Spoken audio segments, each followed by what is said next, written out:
Yes, they bring us indescribable joy, and they cause that stirring in our hearts that make us appreciate the awesomeness of divinity. They're not just leaders of tomorrow, they're builders of our legacy today. They are our children, and we say, Happy Children's Day as we welcome you to your perfect morning starter right here on Channels Television. I am Bukola Kuka. Well, that was well said. I think we should cut that part out and play it for all the children in Nigeria. Thank you. Yes, we're celebrating you today. Thank you for all the joy that you bring. And right here on the program, the Morning Brief, trust us, we're going to be doing a lot of celebration. I'm Kayode Okikiolu. First off, I want to protest, because I don't know why Children's Day is not a public holiday for parents. Why? Well, you're going to miss out on the earning for that day that will, cause you to, take the little things home that they appreciate. We're not going to. It's just one day. Come on. Why are the children on holiday and the parents are not on holiday? There's meant to be that bonding. How do I celebrate my child, for example? Hey, I don't go on holidays. We're essential service workers, so I'm not speaking for myself, right? But how will parents get to celebrate their children when they're at work and the children are at home? We need to think about these things. So justice for parents on Children's Day. There must be a public holiday for the parents as well on Children's Day. Those in favor say aye. Yeah, I mean, the backroom staff are saying aye. Well, I'm not saying aye to that. I have to go and reflect on it and, But it makes sense. Align with what you describe as the justification. Doesn't it make sense? Well, so what will the children be doing today at home? Give me time to think about that. No, I will not give you time, Bukola. Well, it was just something I was reflecting on. Yeah, it's a good thing to track as we celebrate Children's Day. Because the parents need to celebrate their children. There's a lot. The parents need to celebrate their children. They need to try. I mean, you're always at work for parents. A lot of them are always at work. So this one day that the children are at home, at least, to celebrate themselves, it's only fair that the parents also stay back at home, celebrate the children, take them out, find out what is going on with you. Am I a good parent or not, Well, Kadi, children of the elite and maybe your children and my children could be at home today celebrating in a privileged way with all the gadgets, with all the devices, with all the food, the jollof and drinks. But there are children across Nigeria, in the rural areas, in the hinterland, in the internally displaced persons camps that do not have that much privilege to celebrate. They can't even celebrate Children's Day at all. Some of them are on the streets with their pans, begging for just, the 200 naira that can buy them food for that day or maybe for that morning, and then they're on begging again until they get the next 200 naira to help them feed, for the rest of the day. So we call on the government at all levels to also reflect on this and be deliberate about budgeting, about allocation, about policy, for these children. We can't talk enough about the need for continuing education for children in internally displaced persons camp. A lot of those children are loitering. There is no education for them. There are no supplies for them. They're probably living in squalid conditions.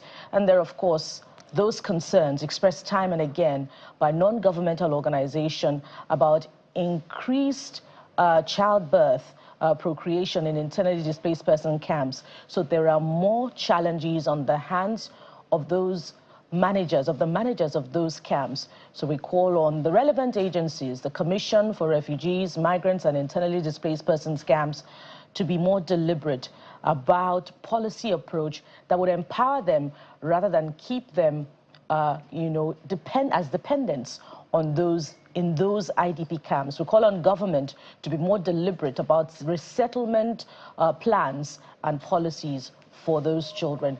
It's important for us to reflect on these issues on Children's Day. Oh, yes. So let's get right into the show. A huge part of the program today is dedicated to celebrating children, but we're not leaving politics out of it, right? So we'll be getting into the realm of opposition. People's Democratic Party, PDP. The broom had always been a symbol for protection and for unity, but it looks like it's also a symbol, at least in the PDP, for some fighting. All right, so what exactly is going on with the internal politics within the PDP? Will these issues affect their chances at the polls? How will they pull back from this continuous infighting? We'll find out on the program today. And from the PDP politics, we head over to the consequences of politicking, either more likely negative politicking. And that's Taraba State, where another attack by bandits has left at least 30 people dead. We'll be joined by a resident of the state to get updates on the situation, as well as discuss the reasons or factors responsible for the recurring insecurity challenge in that state. And in case you're wondering, what more do we have for you on Children's Day? Well, we have a lot, but let's break it down for you. From musical performances to enlightening discussions, and all of this is aimed at ensuring that our children are well protected, they develop at the right pace, they're able to compete globally. So you do not want to miss this special Children's Day edition right here on The Morning Brief. So what's our first task? We'll head over to the front pages online or the front pages of the newspapers.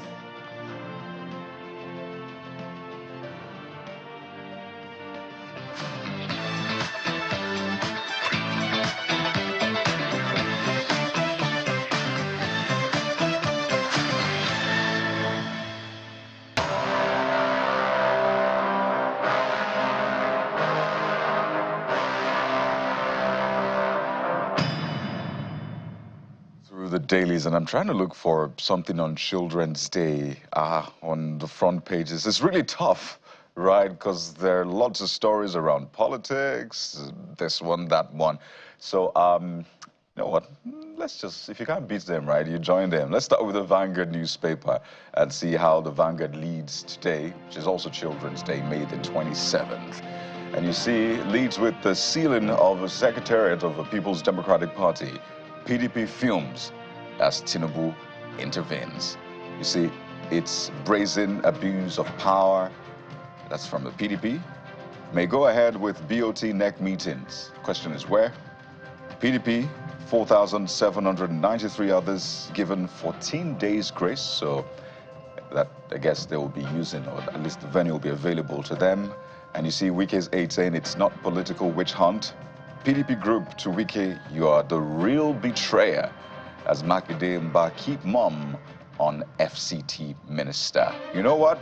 There's a lot to unpack on the front pages, and we'll not be doing this alone. We're joined on the program right here in our Lagos studio by Mr. Denny Ifetayo, who is a public affairs analyst.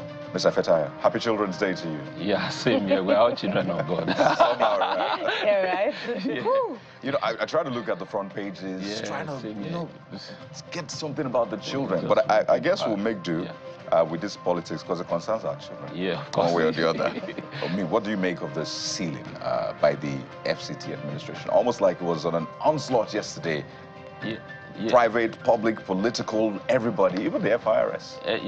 You know, the thing is that they said it that must come to equity must come with a clean hand. And if we said we should perform our civil basic responsibility, this is one of them. And I'm sure the best way for 16 years, what are they doing? And grand rent, I'm sure some of Nigerian or the common man, they are even more civil in their behavior, in their responsibility than some of these our political class. And also, I think it is high time one of them can take up the responsibility and say, look, if you remember, this thing has been going on for months. You have not paid your grand rent, you have paid this, you have not done that.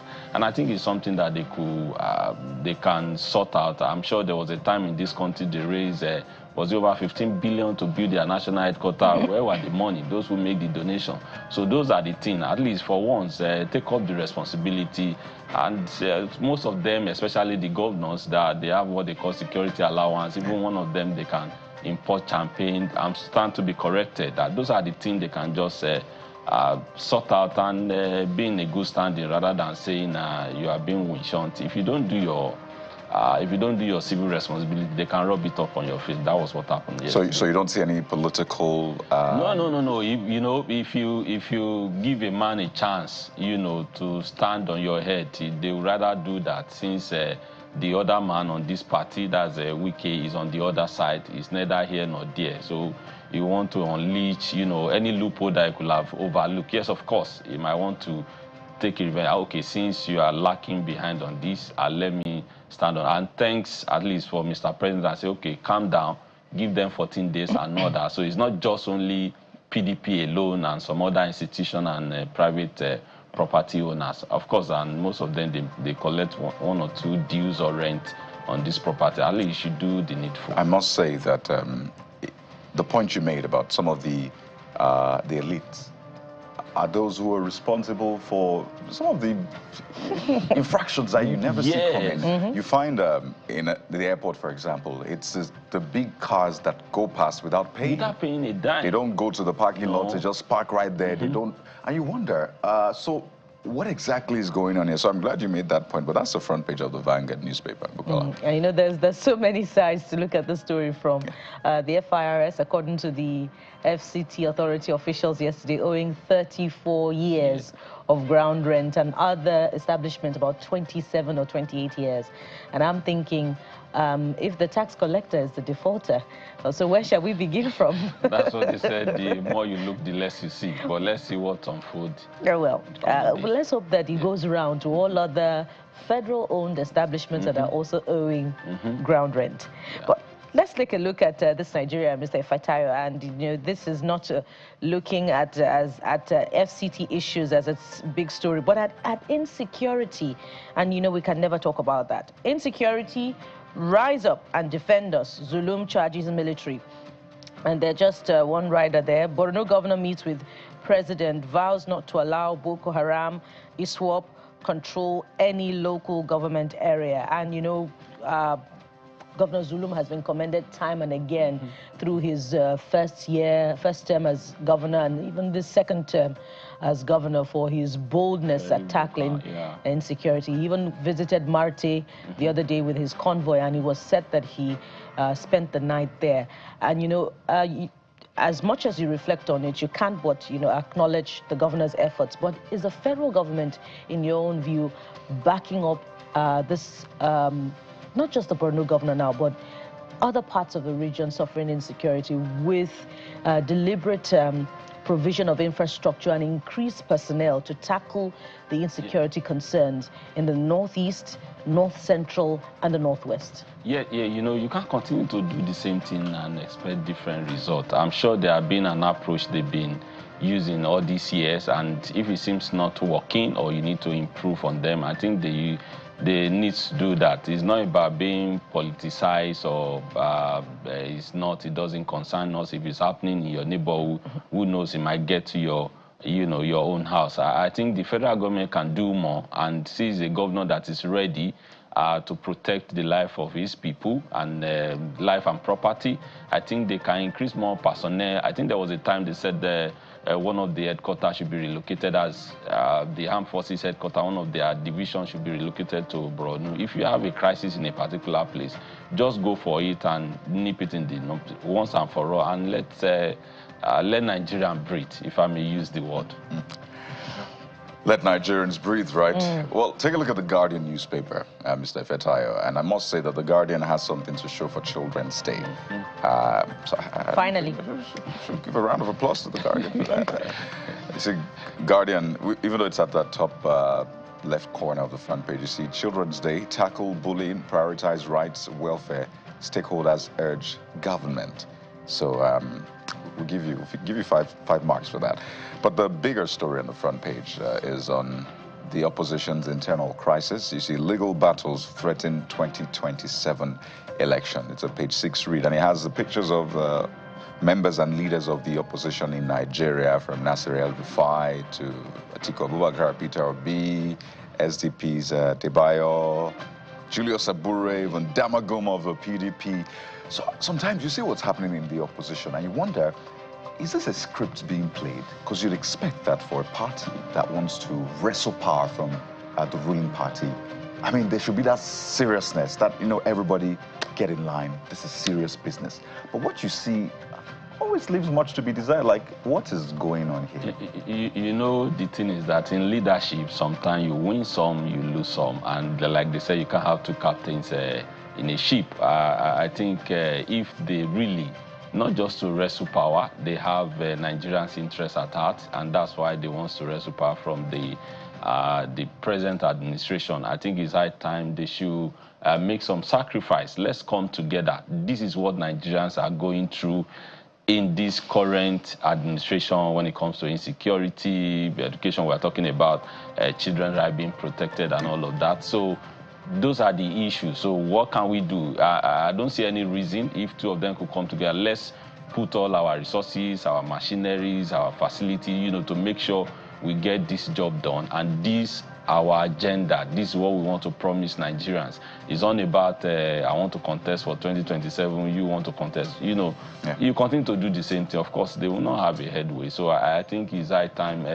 they also put their own house in order. I don't believe one man is the only one that can do all the jobs. No, I don't believe that. If you are putting your best, let's have another side there from other angle. And so far it's bringing progress and we are moving forward. That's how they should come together and just make some sacrifice. Not that you must, it's not a must that this one must be presidential candidate or that one must be presidential candidate. You can join forces together and bring, you can even bring a neutral person and say, Nigerian, this is what we are backing and it's going to do A, B, C, and X, Y, Z. You know, I was listening to a chieftain yesterday on our sister program, Lunchtime Politics, expressing very little concern about the continuing defection of legislators. And I'm wondering, you know, as the party continues to be decimated, you know, with defections, what happens to even the elections at the National Assembly level for the opposition party in 2027. But let's leave that for now and go to the next paper this morning. Take a look at Blueprint newspaper. Mr. Fetayo. Of course, we've thrashed as much as possible the challenge with the unpaid ground rent that caused a ruckus somewhat yesterday in the FCT. But at the top of the paper, at the top of the nameplate, there is another big insecurity concern. 24 hours after quick notice, herders kill over 20 in Benue communities. Now, this brings to mind the position expressed by the Defense Headquarters that foreign elements, foreign herders are fingered in the insecurity challenge of Nigeria. Now, if there's a foreign element, whether it's in the north central or it's in the northeast, and the security agents are unable to rein in on it, doesn't it say quite a lot? Is it acceptable in the security architecture and in the funding that has gone to security over the years? No, it's not commensurate with the funding, especially I think our border is porous. If you said foreign elements, so how do you prevent foreign elements coming into your country? It's by you secure your border and another side that they could gain access. And of course, I think we should put our house in order. If you still allow others to move, you know, all about anywhere, somebody rearing a cow from Kwara to Lagos or from Maiduguri to Ibadan, you know, freely without being checkmate, what are you carrying and all of that. Of course, foreign element, we have easier access, but I think we try to copy from abroad, in quote. There's a way they do their grazing, there's a way they feed their cow or they do whatever it is. We can copy from that. We can, you know, test run, let's pick 6 states where these things are being done. Let's see how the result, what comes out from it, then we can implement it across all board. So I think I sympathize with those people that lost their life in unfortunate incident, but I think government can do more, especially federal government.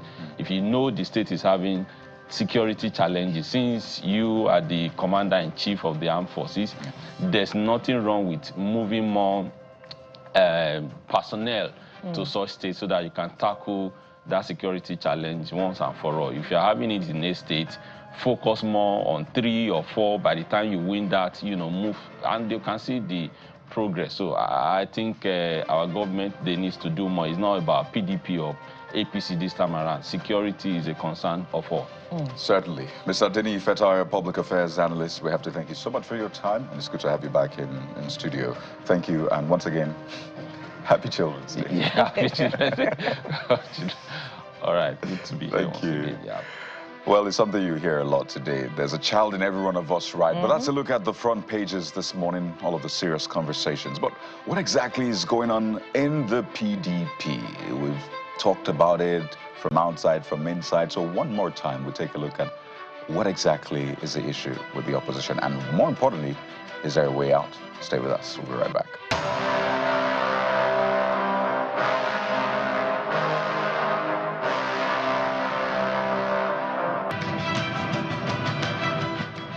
Welcome back, and as we start off this morning, we're going to reflect on, yet again, the challenges of the People's Democratic Party.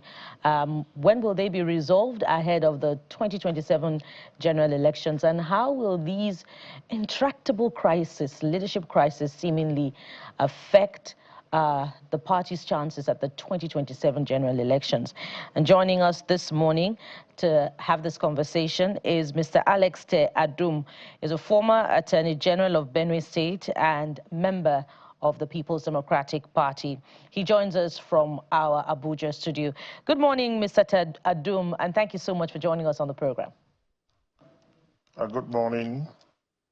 I'm going to start with the recent statement released by the FCT minister, which, you know, had it been it was the other way around, would have at least pointed to some, you know, peace on stability for the party, because many have ascribed his position in the party and his participation in the ruling government, you know, as one of the big problems, you know, responsible for the party's woes. But he has pulled out of reconciliation, you know, plans with the party and fingering certain governors as being part of the problem, Enugu State Governor to be precise, and the Oyo State Governor. What are your thoughts on this, in particular, you know, naming the Oyo State Governor? Because in the 2023 presidential elections, they were in the same camp that challenged the party's decision, you know, to field a northern candidate for the election. So what inside story do you have that may be responsible for this position expressed by the FCT minister?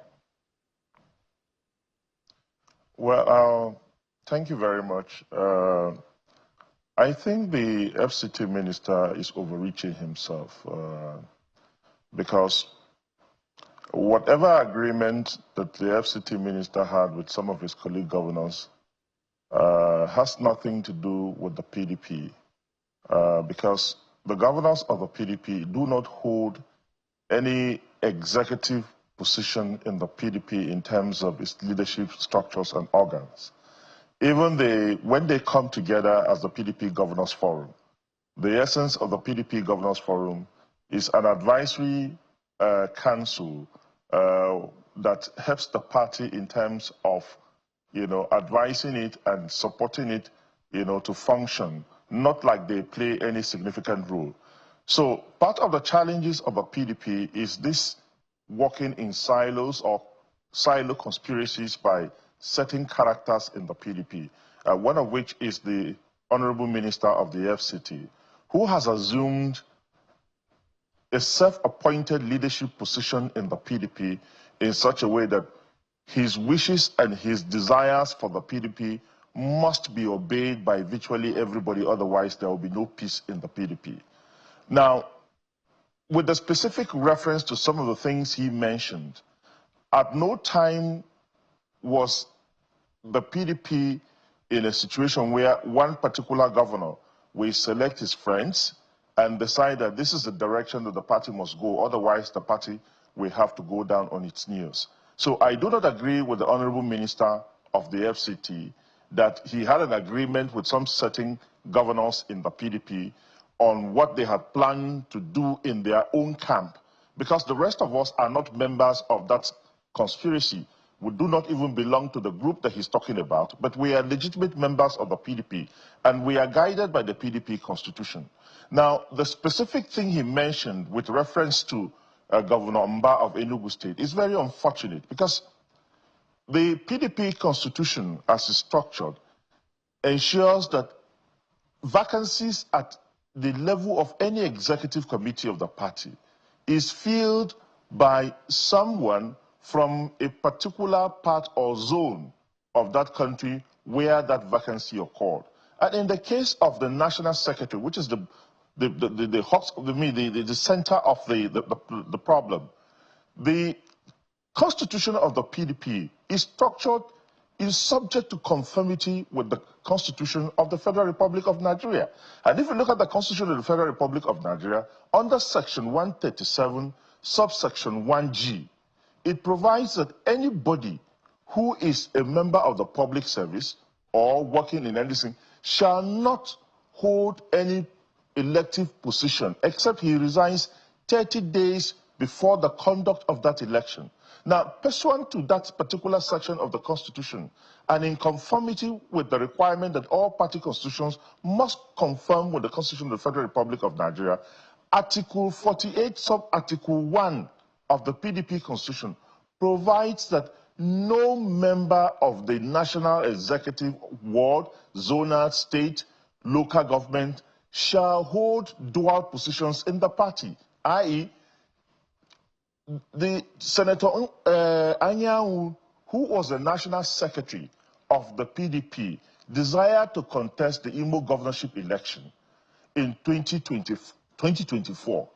Pursuant to that, he had to resign, because whether you resign officially by writing the letter of resignation or not, the Constitution under Section 48, subsection 1, provides that you are deemed to have resigned. So it becomes effectual once you have bought the form to participate in any elective position outside the one you hold in the party. You are deemed to have resigned your position.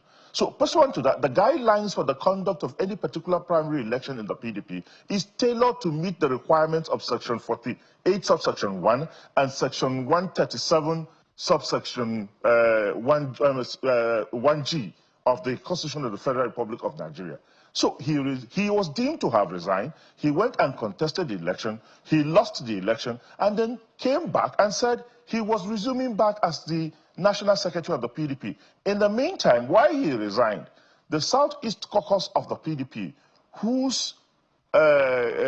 in whose position and capacity it was to nominate a replacement, had held the zonal congress of the party or meeting of the party and nominated Ude Okoye as the replacement. That nomination was ratified by the National Working Committee of the party.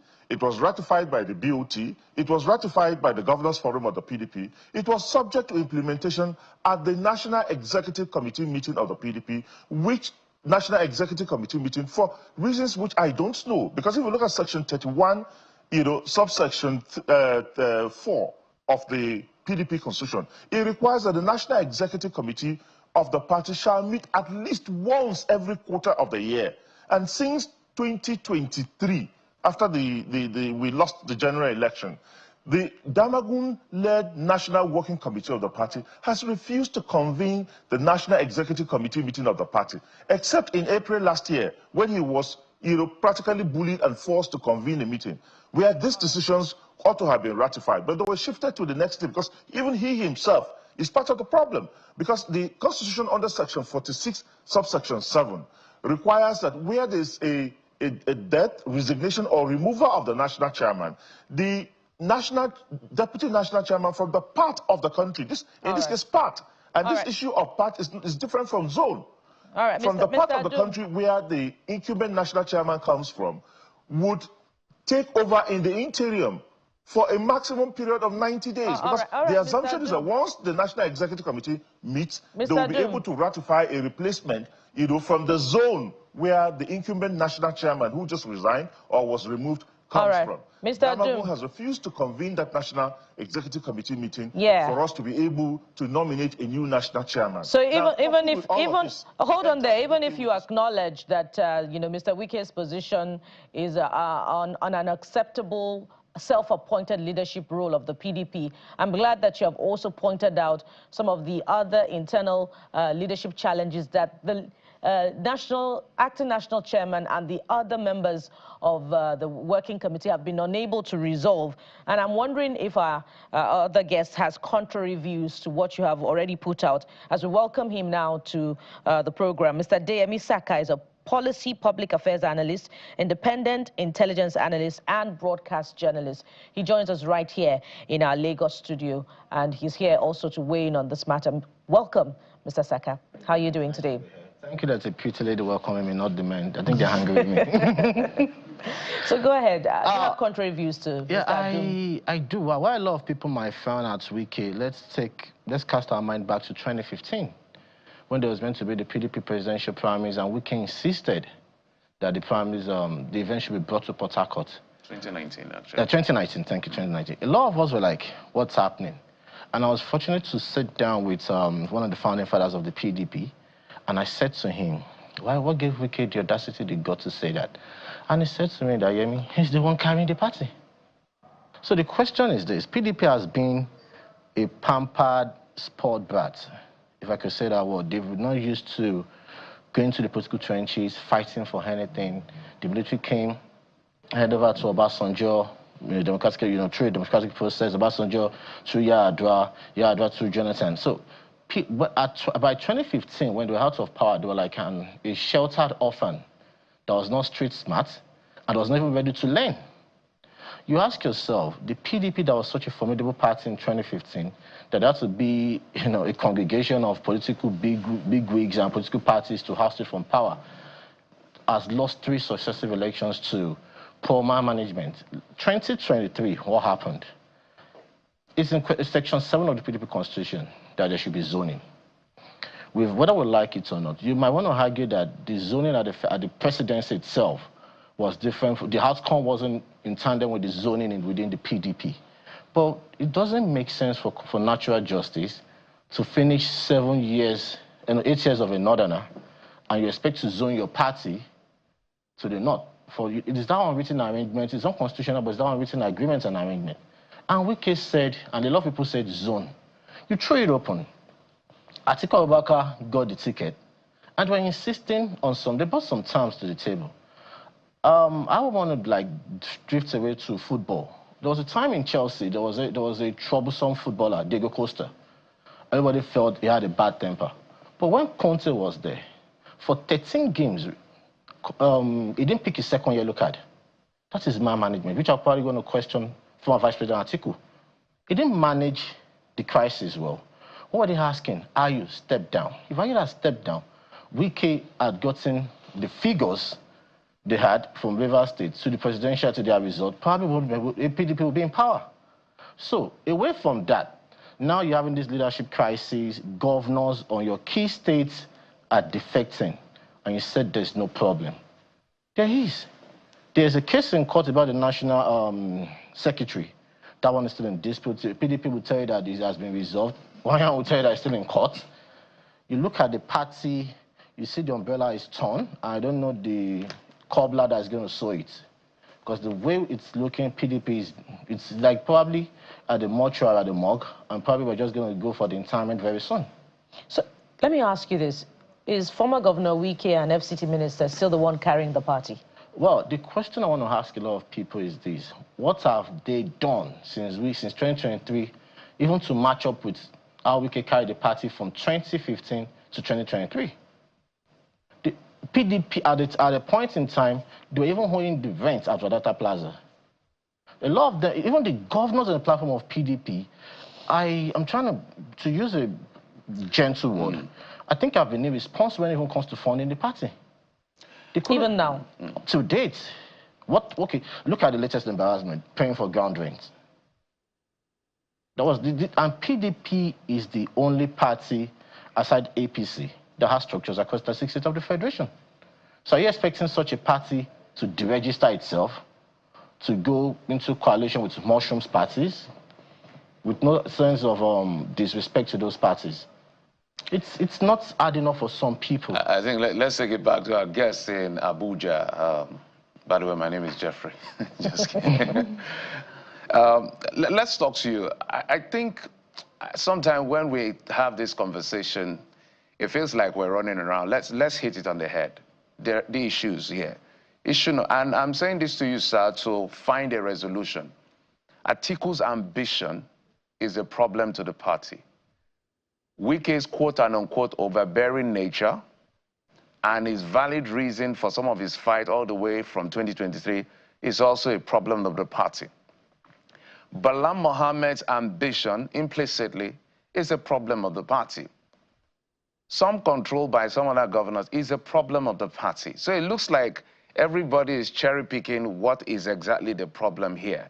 And I've heard all sides, everybody trying to blame, oh, you're working for the APC. This one is blaming you're working for the APC. So in your view, now that I've posited it as direct as it is, from Atiku to Bala, even Wike himself has presidential ambition.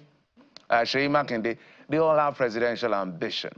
And then where do we resolve this problem from? And again, the fact that PDP, that used to be a formidable party, now became a party that was carried by one individual. The same problem we have with institutions. As I always say, APC has not been tested because they've not been out of power, at least for the last 10 years. So PDP now, I like the way our guest here put it. So now that we've pointed these problems out, where does the resolution start from? As for Umar Damagun, there's no leadership in the PDP. Thank you very much, Jeffrey. You see, any human society is only guided by law. Otherwise, anarchy will prevail. And that is why in every organization of 1, 2, 3, 4 human beings, there are rules and regulations that guide the conduct of members or guide the conduct of such a society. If there was no law in Nigeria, I dare tell you that the law of brute is power would have prevailed in Nigeria. So the central problem of the PDP, beyond the ambition of individuals, which is legitimate anyway, is the fact that the extant leadership of the party has not been able to enforce the constitution of the PDP as it applies to every member. See, those who say Wike carried the party in what sense? That Wike selected a certain members of the NWC and was funding them, funding their activities, not even the party, because we fund the party ourselves. The party is such that every member of the party at any particular level, contributes to the management of the party, either by holding meetings or sponsoring meetings. And I can't remember, I am from Benue State, and I have contested for the House of Reps election under the PDP. I joined the PDP since 1998. Wike has not funded my activities or my elections in the PDP ever since I joined the party.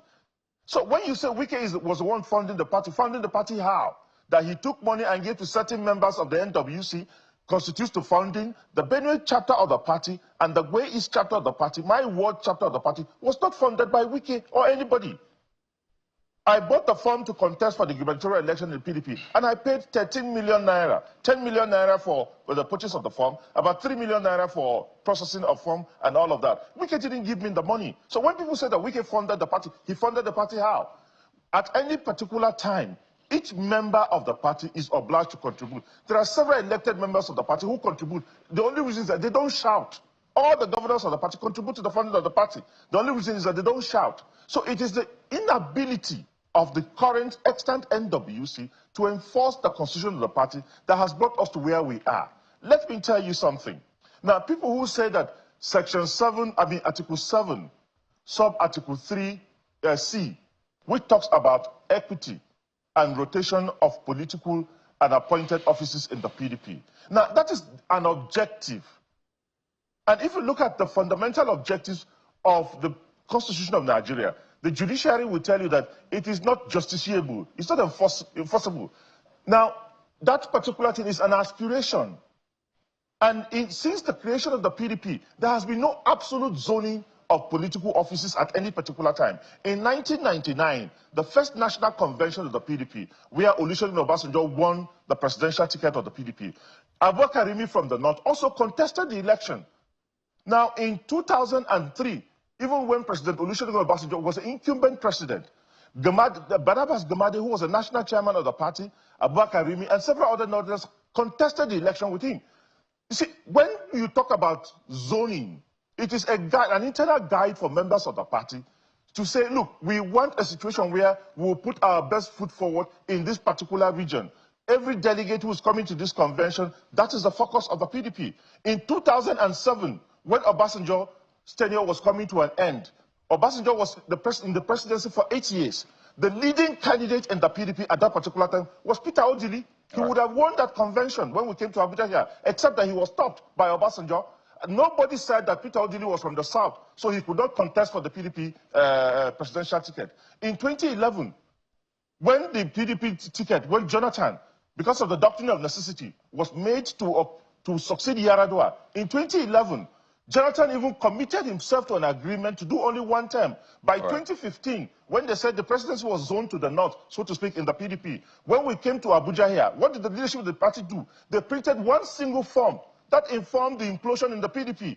In 2019 was the only time where presidential aspirants from a particular part of the country, gathered in Port Harcourt without any southerner to contest for the presidential ticket. In 2023, the party did not even guide us as to zoning. It said anybody who has bought a presidential form can contest the election. When you talk, people will say when they were in a meeting trying to do zoning, then somebody went and bought presidential ticket. That's not true. Well, Mr. Duke, I have to come in now because of time, so we can have a good back and forth as well in the studio. I'll come back to you, maybe to ask if the PDP has learned its lesson, because that's one major reason that the PDP, rather, is having a lot of challenges right now.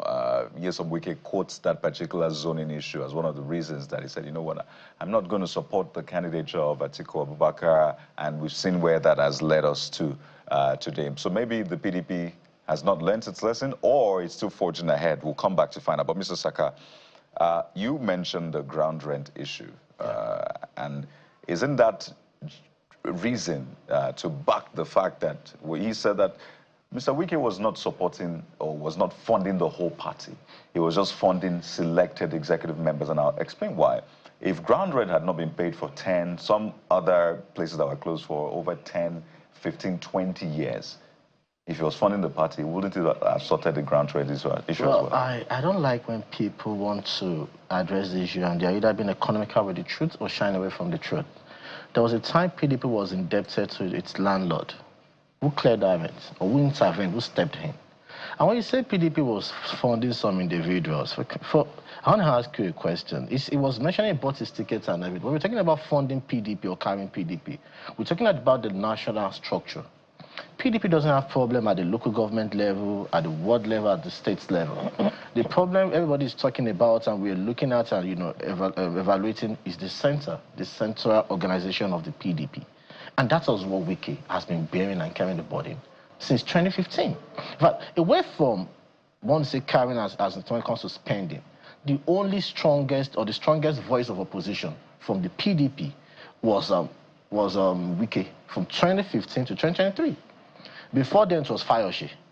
So when you look at it, you cannot tell me a man that sacrificed a lot for the party, his reputation had been on the line for so long, even he's been crucified and convicted in many courts of public opinion for the sake of the party. And you want to tell me such a person will not have a say in the party? I'm not a fan of Wike.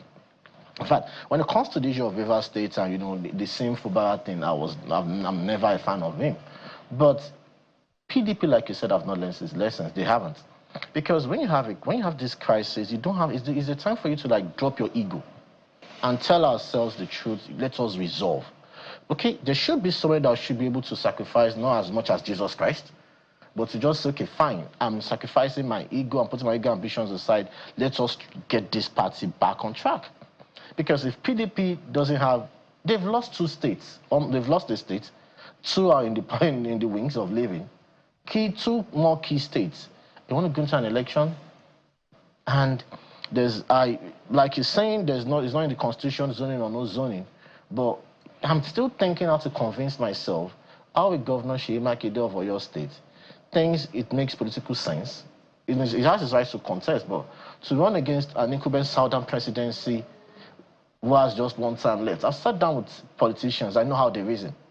Across party lines, you see people tell you that it's better for them to stick and reach 4 more years of the incumbents, and they know they are so sure after 4 years it's our turn, than take a risk to someone that could just, renege and flip. Jonathan? I think there's no doubt as to how much Wike may have contributed to the party if you follow through the trajectory. In fact, one of the things he uses as bait is to the fact that I brought a governor, all the members of the assembly. That's how politicians bring numbers. And that's how the UX structure. Yeah, so he said, I brought this. Well, he has also brought them down in that sense, because he's a fighter to the end.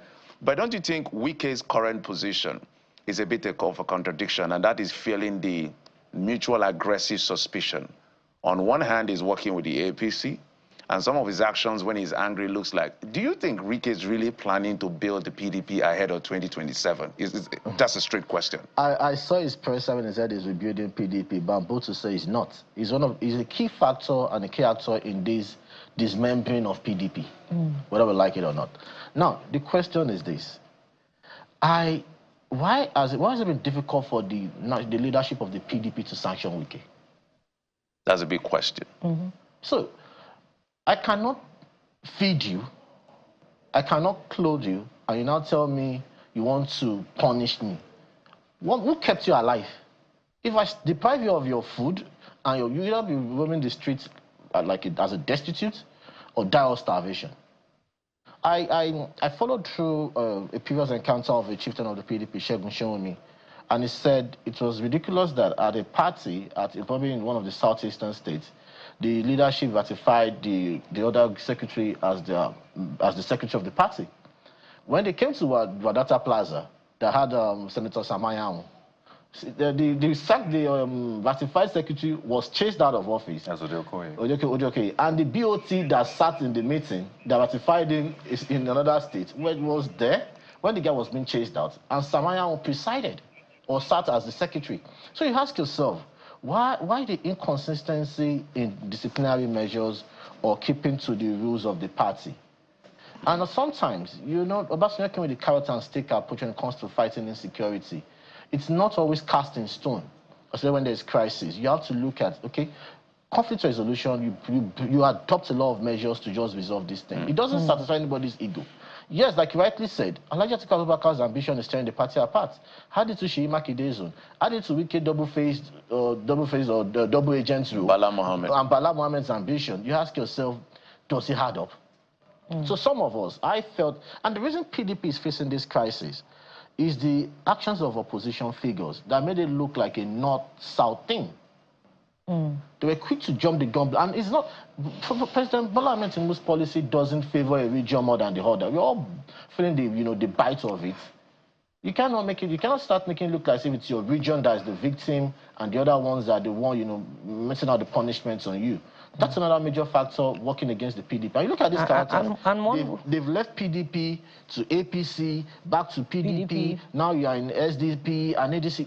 El-Rufai started his political journey from PDP.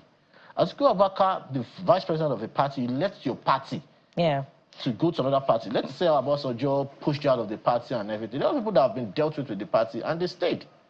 So speaking of what else doesn't add up, it would be the 2 notifications for the all-important NEC meeting that should move the party forward.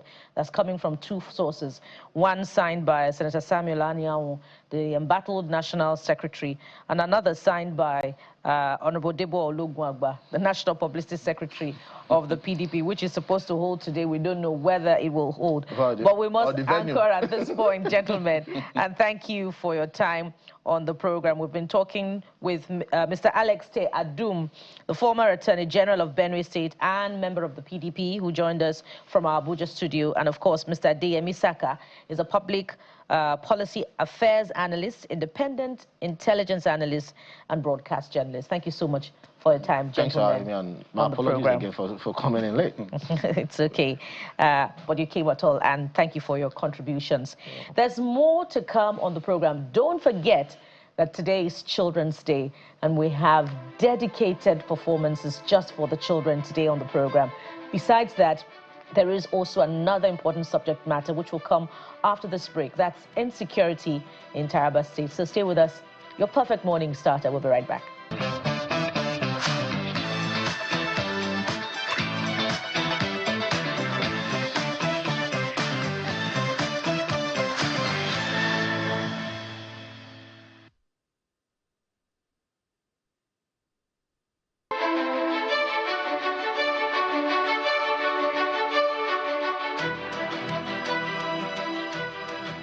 residents of Munga Lilau in Karim Lamido local government area of Taraba State are calling for urgent intervention after a violent attack left several people dead and homes destroyed. And we're following up with that issue. We're joined on the program by the National President, Munga Development Association. He joins us virtually from Jalingo local government area in Taraba State. Comrade Shama Ezra is our guest. You're welcome to the program, Comrade. Just give us an update about the security situation. Has there been some sort of intervention? Has there been arrests?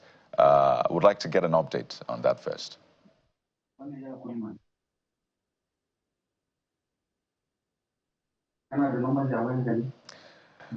Mr. Ezra, if you can hear us, I'm asking for an update on the security situation in that area, Munga Lilau in Karim Lamido local government area. Yes, good morning. Good morning, please go ahead. Yeah, I want to appreciate you for this effort. As you just asked, the security situation in my area now, the place is calm after the havoc. There are security personnel that have been drafted to the community that are taking care of the left, deserted, and empty homes of my people. There are mobile police, army, and the police that are all there now. So this attack, which happened Friday, left at least 30 people dead. Now, these are not just numbers. These are your loved ones, family members, friends, people in the community that you knew. But they're no more because of that attack. And the other part of my question was about arrests. Have arrests been made? Who do we know is responsible for this? And are you certain that there will be justice? Here, for the figure, is over 40 people. To correct that. And in the issue of arrest, up to now, there is not any single arrest. Even though there are clear evidences that those that perpetrated this act are within, even in the scene of the happening. My people that are there, they identify some of them because these are people that we live in decades together. We cohabit, we do everything almost together in this peaceful community. But yet, there is not any arrest. And for the issue of justice, I don't know.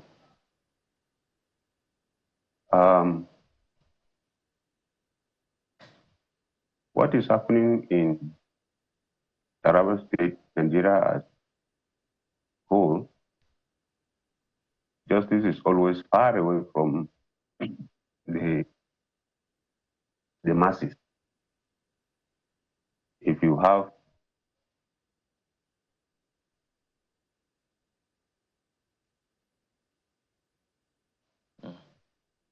but for the common man, is hardly come by.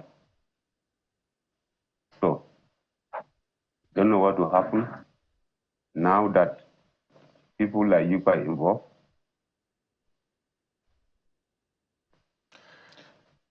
Oh, there. Maybe you take, yes.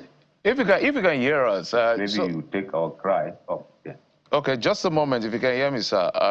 It's quite a very sad and unfortunate situation that we're here again. This is the northeastern part of the country, so bordering Cameroon and bordering some part of the... Can you hear me? Can you hear us, sir? Can you hear us? Oh dear, okay. Let's see how we can reconnect with him. Apparently there's a bit of a network challenge, but we're having a conversation with our guest from Jalingo in Taraba State because of the recent attack that has left, in his words now, about 40 persons dead. We initially had about 30, Apparently, the death toll has increased by his own record. We're also getting to follow up to see what the official numbers, apart from what he says, are at the moment. And this is becoming one too many. Growing resurgence of insecurity in parts of the north. Can you hear me now, sir? Yes, I can hear you, sir. All right. I wanted to find out a few things so that we put it on record. So, what is the government saying? What assurances are you getting? And who are the people that the community is suspecting to be the perpetrators of this heinous crime? Yes, it's glaring. They are the same planning that we live around. They plan this operation with the external forces they have, the militia or the bandits, as we call them. They invited them to come and cause this havoc. And even in the course of the operation, they were the one leading them. And there are so many voice notes and communication between them. They are taking them one after the other to non-houses that they know for them to set it ablaze. So these people that did this, they are not far from us. They are some people that we live together. And they plan this to come and attack us. So, Comrade Ezra, from what you're saying, the Fulani that you live with in your communities had help from outside to execute this attack. From outside, exactly. Where? Where did this assistance come from? Well, these are missionaries that they hired them. I wouldn't know where they came from, but all I know, they brought some people in even army uniform, as they usually disguise themselves, in an army uniform that they operate with. And they came and now join hands with them. So I won't say this is where they are coming from, but certainly they came from somewhere and they are being invited. All right, as we wind down now, very quickly, sometime in the middle of the month, there were reports that the commander of a division in your area held a stakeholder engagement with members of the community, of the indigents and the Fulani in the community. And they were supposed to sign a peace accord before this happened. Do you know anything about this?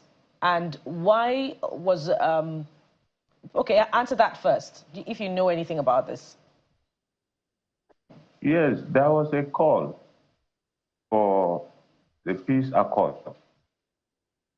even to the Commissioner of Police here in Taraba State Command. Unfortunately, when all the communities came around, the Fulanis that are supposed to be part of it, they couldn't come. And they said we should go back home and go and discuss peace with them.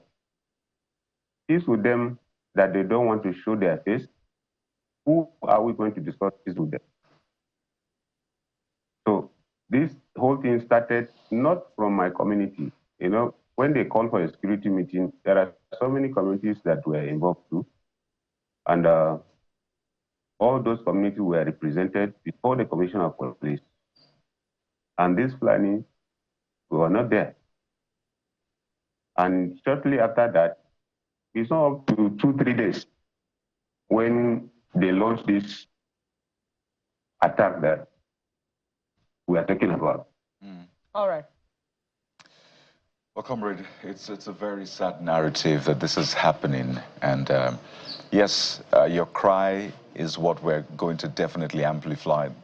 That's why we're having this conversation with you. No one deserves to die in such manner. And there must be justice for the perpetrators, whether they're mercenaries that were hired from outside or wherever. the security agencies, the justice system, the government has to do right by your people. We have to thank you so much, Comrade Shama Ezra, the National President, Munga Development Association. Thank you for your time, and once again, our condolences. Thank you very much. Well, we'll take a quick break now, and when we return, we have more for you. This time we switch gears to our Children's Day special. Please stay with us.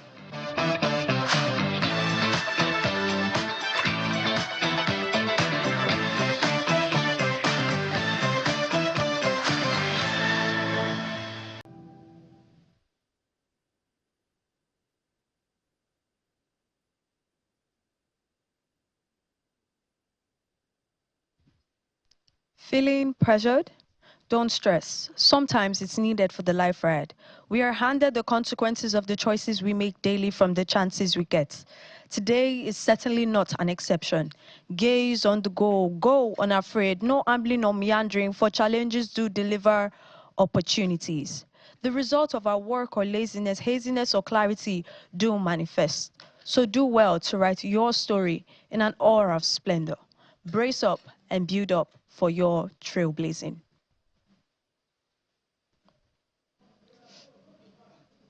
All right, ladies and gentlemen, Jessica Osset, spoken word. What do you call it now? Spoken word artist. Spoken word artist. Yes. Great. I'm sure you have more for us, right? You need to have more for us. So it's our Children's Day special right here on the Morning Brief on Channels Television, and trust me, we have a lot on offer for you. So this is one side of the stage. So I'm just going to move with my colleagues to the next side of the stage to see what we have on offer. Yes, look at them, lovely and all well dressed up for a great performance. They call them the Parara Music. Guys, how are you doing? I know you can't answer me. You're ready to play. So let's get it on.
I don't know if you guys could put your hands together for yourselves, but I can tell you that back home, the parents, the children are excited.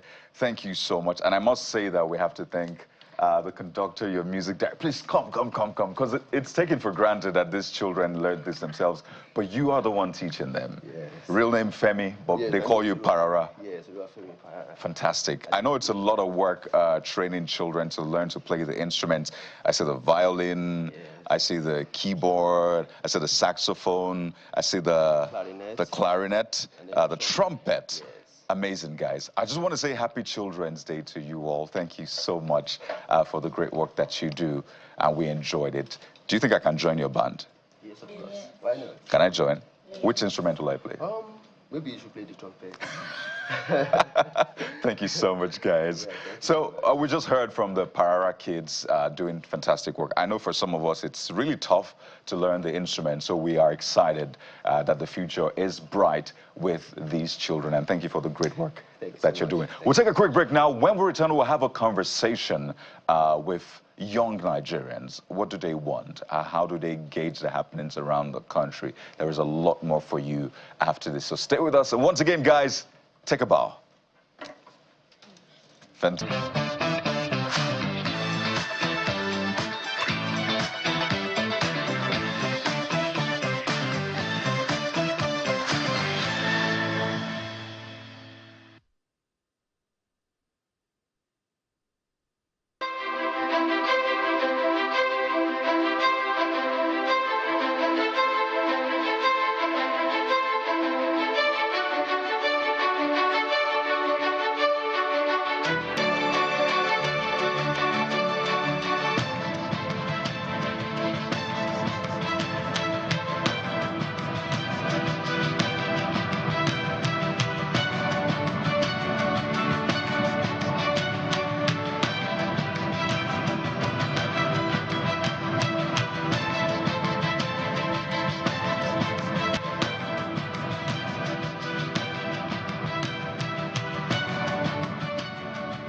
Welcome back, and as you see, Jessica is our guest. Well, she's performed as a spoken word, I call her spoken word artist, a spoken word poet. I tried to mix up the name, but she's right here in our Lagos studios to have a chat with us. It's Children's Day special. Jessica, thank you for coming on the program. Thank you for having me. What did you call the name again? Convener of Summer STEAM Boot Camp. Let's start from there. Right. How old are you? I'm 16. And you're already organizing boot camp. Very amazing. Tell us what this boot camp is really all about. It's Children's Day, so today is the show is for you. Yeah, so the boot camp was based on the SDG Goal 4, which had to do with quality education. So I just sat down one day, basically, and thought about it. In my own little way, how can I help people? How can I help people in my community, people around me? How can I help them? So I've always wanted to adopt an SDG goal, and Goal 4 felt like it was speaking to me, and there was something I could do with it. And I decided to start the Summer STEAM Boot Camp as a way of allowing children have this extra activity, extra feel, so there's fun in education. Basically, that was what the Summer STEAM Boot Camp was all about. So it includes the science, technology, and the rest. There's the art and the math as well. So just bringing everything together, tying it to fun ways we can learn different things. Yes. Brilliant, guys. Thank you. So I love your spoken word, and I wish it wouldn't end. But you also have an interest in media and communication. You have also have an interest in tech. Yes.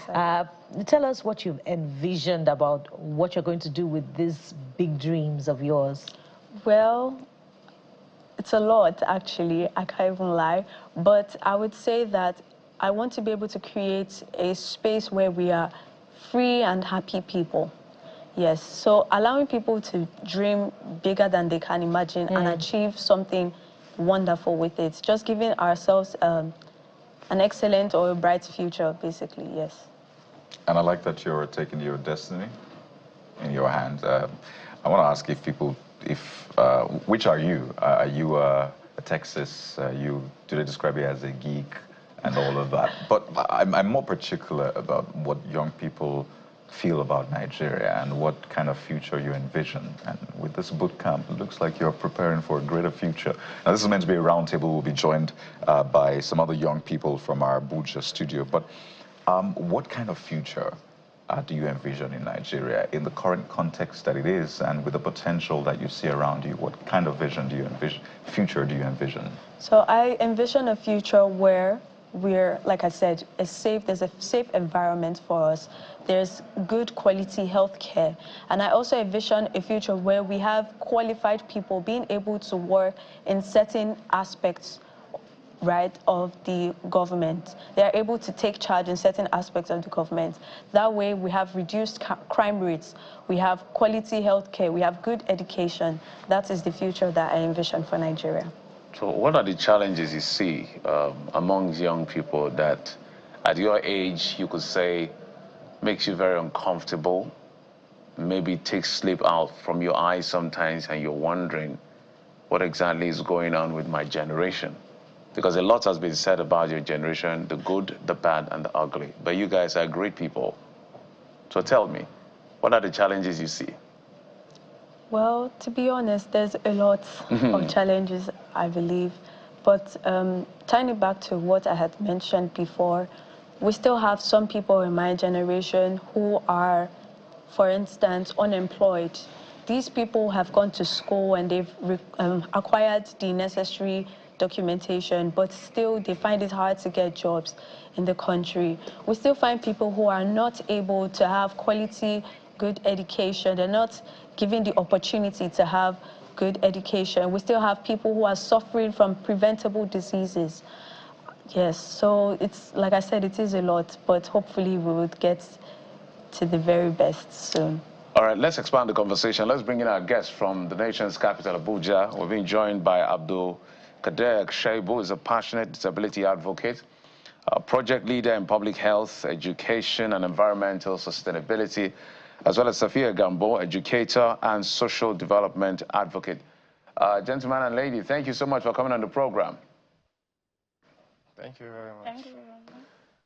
All right, so let me start with you, Safia, on this particular one. And today is Children's Day. My colleague Kayode was saying that it's unfair that parents also don't have public holiday so they can give their children the best of time because, of course, they want to be taken out and have fun as much as possible.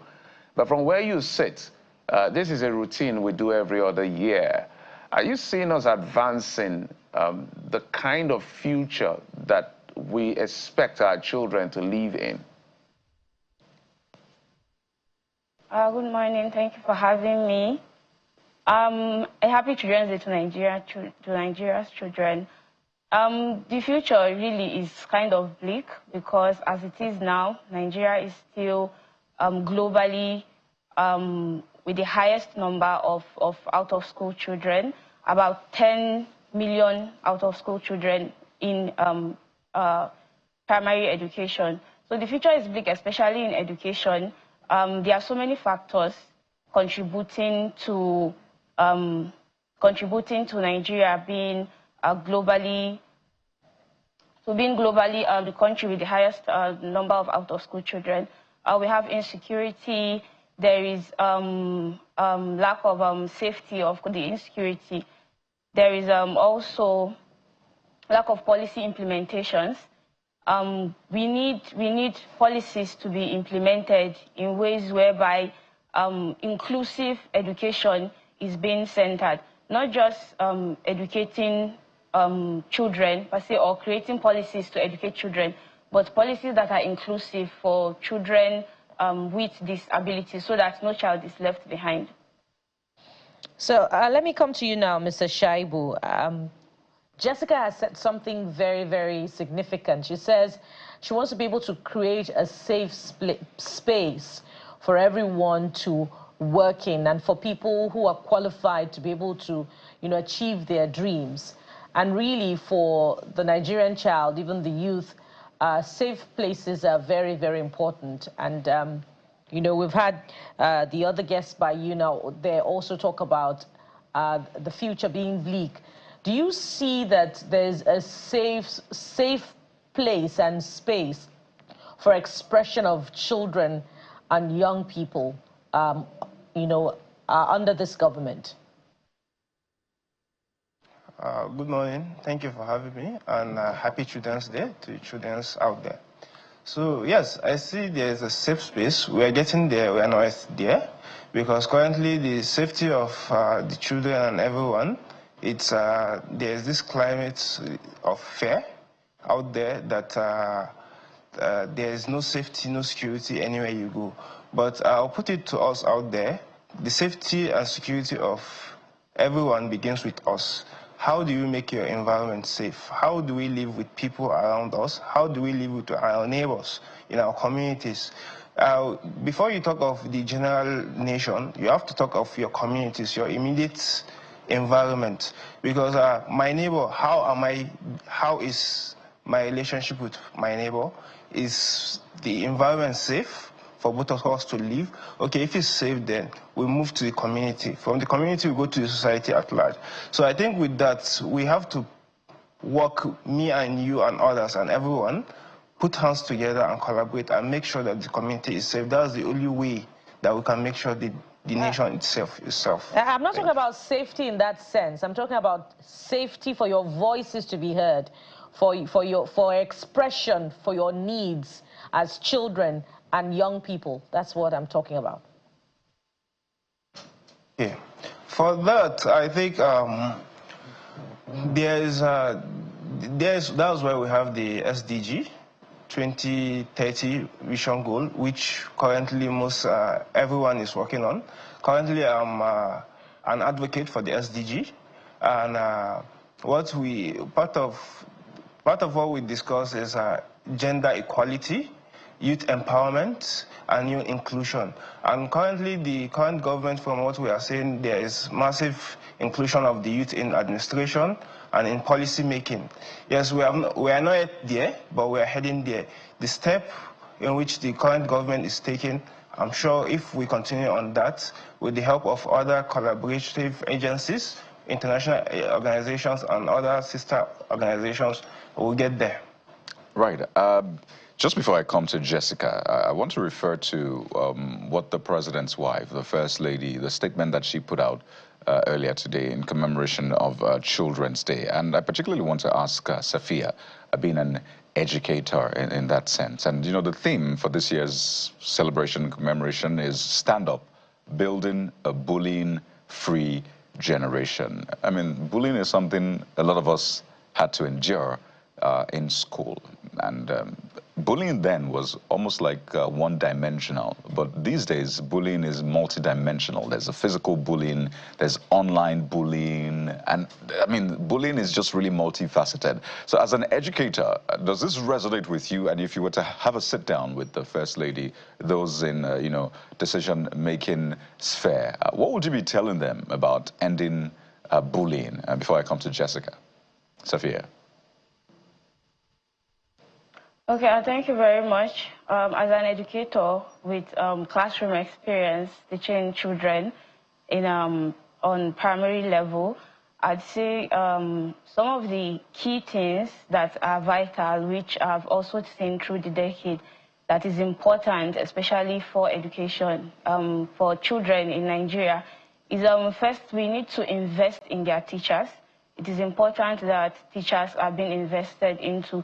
So when policies are being made for education, teachers' investment should be key into these policies. And then the process of implementation also should be the type that drives change. Another key thing I would say is infrastructure. It is important that we have conducive, safe learning environments for children. And then the infrastructure is not just building conducive classrooms and making the classes accessible, which is very important. Like I keep saying, we need to be thinking inclusion, inclusive education. The classroom needs to be inclusive for children with disabilities, like I said earlier, so that everyone can be carried along. And then also this infrastructure, aside it being accessible, aside it being conducive, we also need to key in factors and go along with the rest of the world like ICT I know ICT is being introduced in Nigerian schools right now, but we need to have it. We need to have it more in depth.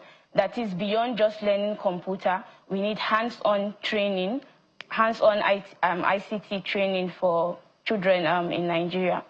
So if that is a start, and if that is if the implementation of such policies is being well done, I think the future will begin to be bright for Nigerian children in the education sector.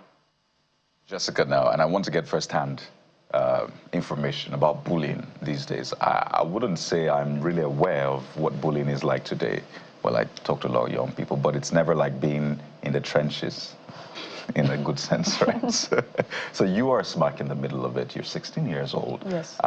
What are the dimensions of bullying today, and what are the kind of interventions that you hope that the educators, the people in authority, will be able to introduce to reduce bullying and ensure that every child has a safe space? Like you mentioned earlier, currently we are facing different dimensions of bullying. We have physical bullying, we have the verbal bullying, we have the cyber bullying, which is a really major problem nowadays, because it ends up lowering people's self-esteem to the point where many young people end up committing suicide as the only option or the only way out of it. And like Safia mentioned, I think one of the ways that we can work on this is ensuring that we have quality skilled personnel who know these things, who can teach these things to children, who can also teach them the good and the bad. For instance, like I mentioned, I said there is cyberbullying nowadays. So people who can teach the children to understand how to use the internet, to know that when you do a certain thing on the internet, this is the consequence that you're going to get from it. That way you're channeling the energy of the children to a good part, and we're not allowing people to suffer and then allowing others take their lives for things that are very minute or very mediocre. And another thing also would still tie to the quality education when it comes to the sense of physical bullying. I know that some schools nowadays are working on it to ensure that there is proper caution taken to bullying in schools by like very strong measures, but then I still feel that there's a lot that can still be done. If it means having a talk with both the students and probably their parents as well, letting adults know, letting other individuals know that these are the kind of challenges that they are facing now, and also teaching the students so they are able to know what to do in a particular situation. Sometimes students face bullying and they think that the only way to resort to fight back. Sometimes some people are told, oh, you're supposed to fight back. Sometimes that's not necessarily the case, because they turn out to be the bad person. If someone ends up dying in the process, the blame would fall back on them.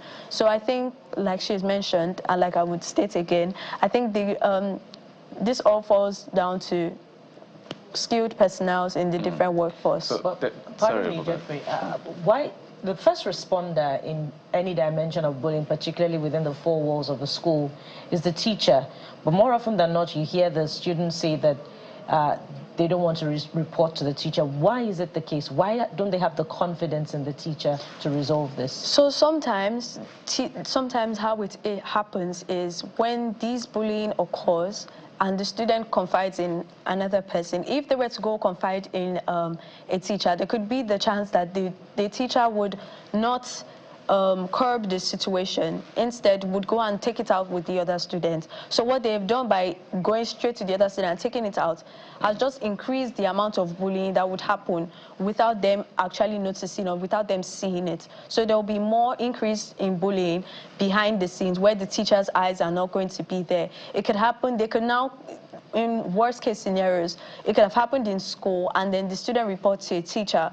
The person who is bullying them could meet them in their house and continuing that bullying, or can turn it into, like I said, cyberbullying, and that could lead to a lot of things. We could have depression, we could have children killing themselves. Let's take it to Sophia. Sophia, let's talk about some more, even a bit more serious as well. Besides bullying, it's the issue of substance abuse. We've heard these incidents, even cultism as well. So, Sophia and Mr. Shaibu, I would like you to respond to this in 1 minute each. How do we curb, besides the issue of bullying, how do we check the issues of substance abuse and cultism in schools? Because it's scary to know, but that is the truth, that it happens even at junior secondary, even primary school sometimes, depending on where you live. How we can curb this, I believe, is through sensitization. School children should be well educated on the impact of substance abuse and bullying on their lives and the impact it will have in their future. And also, again, I'll take it back to investing in the educators, that's the teachers. If schools, that is private and public sectors, will employ well-qualified educators to teach children in classrooms, these are people that have been trained from their, let's say, university degrees. A teacher who is trained on educational psychology will react differently to situations in the learning environment or in the classroom. For instance, where you have a case of cyberbullying, or, okay, that is being done outside the learning environment. If you have like physical bullying in school, it might not be apparent that a child is being bullied, but I can assure you a well-qualified teacher will be able to spot bullying from the reactions and body languages of children in the classroom. And they will know how to properly handle it in a way where it doesn't escalate or causes much more trauma than the harm that has already been done on the victim.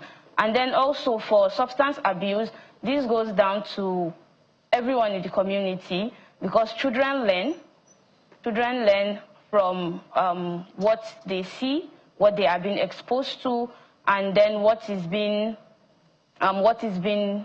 given to them.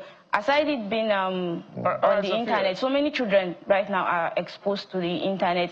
It has its good side, it has its bad side, but all right, using Sophia, my ICT, we are trying because to of time, if you can hear me, yeah. let's also give Mr. Shaibu an opportunity to have his last take on the program. Shaibu? Okay, thank you. Okay, thank you very much. So adding to what Sophia and Jessica have said, I think apart from just getting qualified teachers, we also have to look at the infrastructure and facilities of the school. Because, for example, I'll use advocacy. Is very important for the student, because there's a capacity building where you tell them more about what the negative effect of whatever they are doing is in the outside world. If you bring about facilities and equipment, we talk of ICT. Okay, for somebody that is into use of hard drugs, while you are using, you can research on the internet what the effect is, after the health effect, the emotional effect, and what the physical effect is. With that, I think we can be able to curb to so many extent, and also religious leaders and our parents themselves, because it starts from the house, from the environment. When the parent notice those kind of situations, they sit the children and tell them, what you are doing is wrong. If they can't, they look for someone that has the capacity to do that. Because I feel most times it's not about shouting and punishing and abuse of children. It's about sitting them down and making them know what they are doing is wrong, and this is the right way to do. This is the effect of it when they continue going this way. Because for someone that is taking hard drugs, let me use an example. The health effect, it affects your kidney, your physically, without eating, you'll be malnourished. There are so many effects. All right, Mr. Shaibu. You end up in the hospital if you are not well equipped financially, and you don't have people that stand, you might end up dying. All right, Mr. Shaibu, I think your points are well noted. If you can hear me, my sincere apologies because of time. But I think all the points are well noted. It's important we lay these very serious issues. As much as we celebrate and have fun with the kids and the children today, it's important we highlight these issues that are of concern to the community and the society. I must thank you. Sophia Gambo is an educator, social development advocate, as well as Abdulkader Shaibu, passionate disability advocate, project leader in public health, education, and environmental sustainability, joining us from Abuja studios. And right here in our Lagos studio is a superstar, sir, Jessica, sir. Tech enthusiast, special interest in media, communication, design, and illustration. Also a creative at EU Media and Design, and convener of Summer STEAM, right? Yes. Post camp. Yes. Thank you. Thank you for having me. Gentleman and lady. Okay, gentlemen and ladies. That's the right thing to say. We're not done with the children yet. We'll take a quick break. When we come back, we'll get to the next leg of the conversation. Join us again.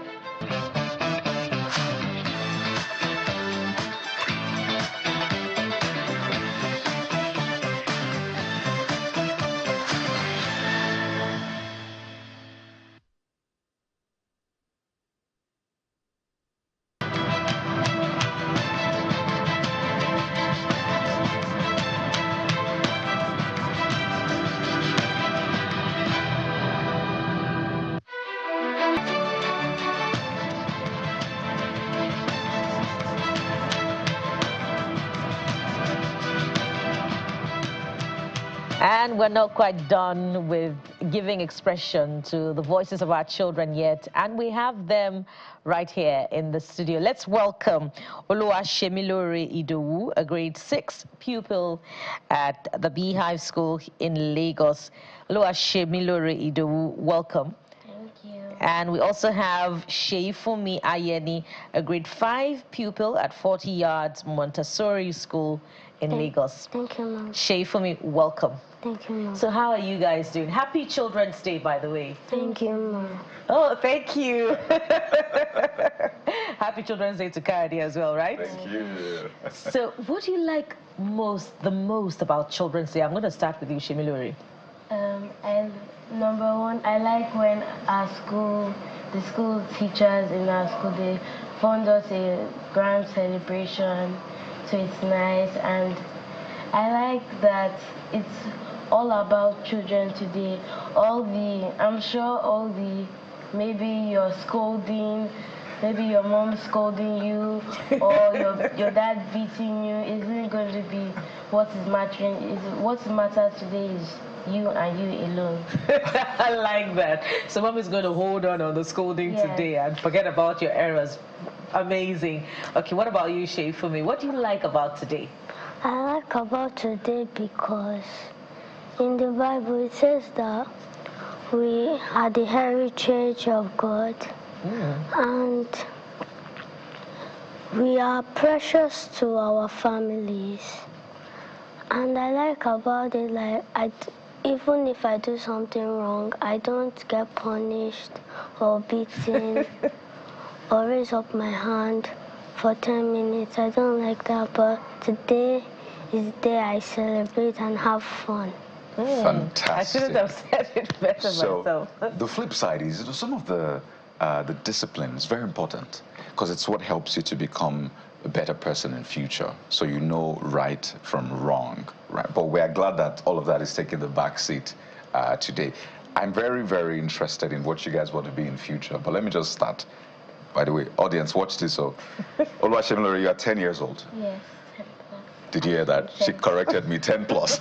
10 plus. Because age is a very important thing to them at this point. Yeah, right? Once they're in that year where they clock the next age, you can't call them the previous age. They always show that. So you're 10 plus. Yes. I'm sorry. And so for me, you're 9 years old. I'm 9 plus. Oh.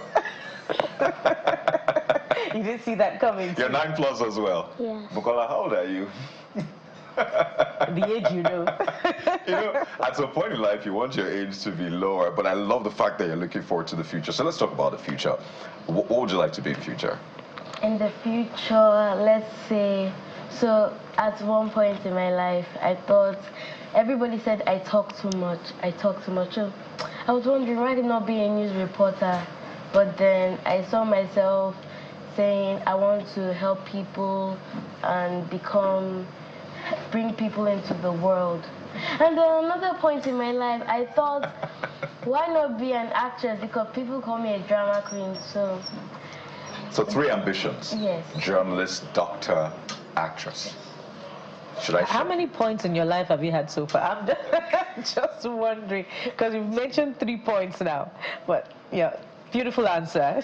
The beauty about life is you can find a way to still do all of that. So you have journalists who are maybe actors, you have doctors who are tailors. So the point is your dreams are valid, okay? Your dreams are really valid. At some point I wanted to be a soldier, and then I said, you know what, let me be a doctor as well. And I said, no, let me be an engineer. And I'm like, okay, you know what, let me be a journalist. And I'm doing great stuff, right? Shafam, what about you? What do you want to be in the future? I want to be a civil engineer. Why? Because my dad is a civil engineer. So you're a daddy's guy? Yes. A daddy's guy? Yes. So daddy inspires you? Yes. What do you like about daddy's work? I like building houses. It's captivating. Oh. It makes me feel happy. And seeing all those people climbing things, and I want to do that too. And you're going to build a house for daddy and mommy? Yes. When you become a civil engineer? Yes. Yeah. Amen to that. Fantastic. So, you said something earlier about the fact that today you are the one being celebrated, right? Which is good. By the way, parents celebrate you all day, every day, because they tell you one of the reasons they go to work 9 to 5, sometimes sleepless nights, is so they can provide for the children, ensure that you have good clothes, you have your cereal, you're able to wear, you know, nice shoes. By the way, you guys have lovely shoes, right? Thank you. So, what is that one thing you always wish that grown-ups would understand about being a child? That is like, these people don't understand me. What's that one thing? I'll ask both of you. You can start, Oluwashimile. Well, whenever my mom says something, maybe you're like, so like I'm like my mother's PA. I'm a personal assistant. So let's say she told me to do something, and then before you know it, she told me to do another thing, and before you know it, I'm on another errand. So I need some time to. I know they can say yes, I've done more things than you, I've experienced life more than you, but sometimes everybody needs to chill out, take a chill pill. Take a chill pill. I like that. What about you, Shafari?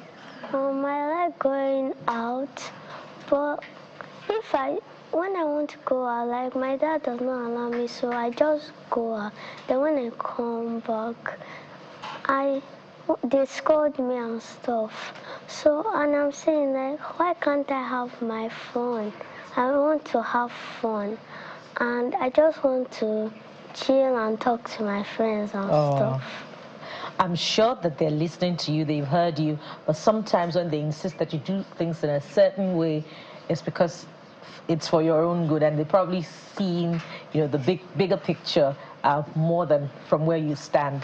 But Daddy and Mommy Idowu and Daddy and Mommy Ayeni, fantastic work you're doing with these beautiful children here. Thank you for releasing them to us.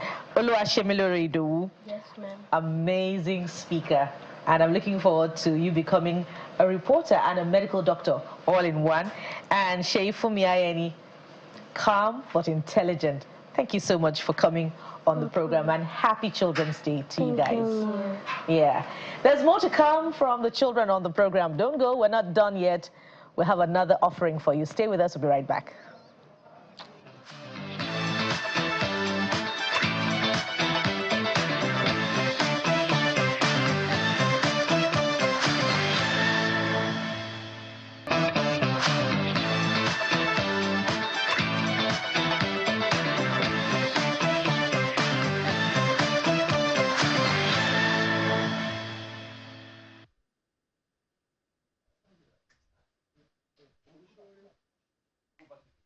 Let's go. Go. Wait, keep your socks. Keep on.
Great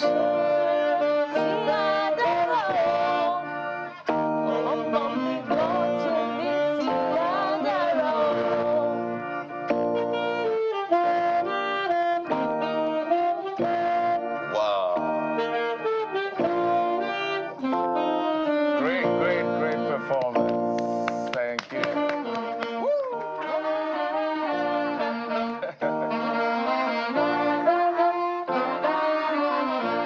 You know what, guys? This is beautiful. Originally, this song was done in 1981. You know who sang that song? Her real name is Christy Essien Ibokwe. So, of blessed memory. Decades after, you guys are still making this evergreen. Thank you so much. Once again, so much. Do you guys want to take a bow? The Parara singers. No, we'll take a bow together, okay? Is that okay by you? Do you guys want to take a bow? All right. So, 1, 2, 3. And we bow. Thank you very much. I want to thank your teacher as well, Mr. Oluwafemi. Fantastic work you're doing with the Parara Music School. And we thank you to their parents. Say thank you to their parents for releasing them. Thank you so much. All right. So, guys, that's our offering. According to Bukola, I'd say she speaks ancient English. But that's good for the children. It's been a great one on the program. Happy Children's Day to all the children out there. Thank you for what you do. Thank you for the joy you bring to our homes. God bless you. And be the best of what you want to be. I'm Jeffrey Uzama. Bye-bye. And happy Children's Day to Jeffrey and Kayode. We'll be back again tomorrow. So, all right, ladies, next time, Kayode Kikilo. All right, let's do. Let's do a closing one. Woo!